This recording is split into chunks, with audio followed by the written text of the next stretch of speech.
À la gare de Beijing-Ouest, les passagers doivent remplir un formulaire d'historique de voyage, y compris leurs coordonnées.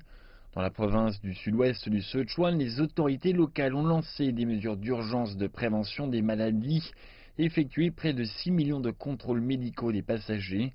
Dans la ville de Harbin, dans le nord du pays, les agents de lutte contre les maladies ont renforcé les opérations de désinfection dans les wagons de train et les passagers sont également invités à se laver les mains plus fréquemment. Avec des thermomètres infrarouges et des détecteurs de température, les employés de la gare de Shenyang Nord sacrifient leurs vacances au nom de la sécurité et de la santé publique. Le trafic des passagers a beaucoup baissé par rapport à la même période l'an dernier, mais au moins 10 000 personnes viennent chaque jour à la gare. Ceux qui ne portent pas de masque facial se voient refuser l'entrée au poste. Ceux trouvés à des températures élevées sont escortés vers l'une des 6 salles d'observation pour être vus par un médecin.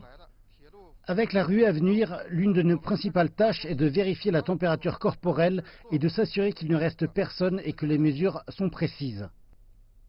D'autres efforts incluent la désinfection complète sans rater aucun coin de la gare et les wagons. Et tout le travail est signalé à un bureau nouvellement créé pour la prévention et le contrôle des épidémies.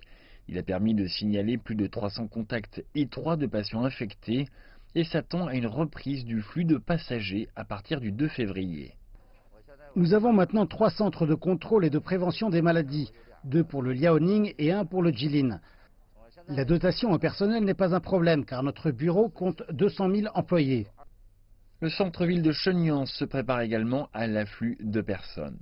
Au cours des derniers jours, davantage d'attractions touristiques et de lieux culturels à travers le pays ont été fermés au public pour freiner la propagation rapide du coronavirus.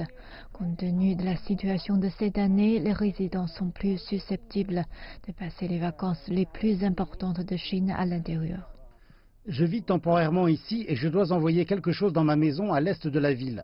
Je ne sortirai pas autrement. Je pense que les mesures de prévention fonctionnent bien. Masques, fermeture des espaces publics, pas de congrégation. Aujourd'hui, seules quelques personnes sont visibles dans les rues. Vendredi, la province du Liaoning a annoncé une prolongation supplémentaire d'une semaine de vacances. De nombreux résidents espèrent simplement reprendre leur activité de plein air. Ils disent qu'ils sont plus concentrés sur comment surmonter cette période difficile.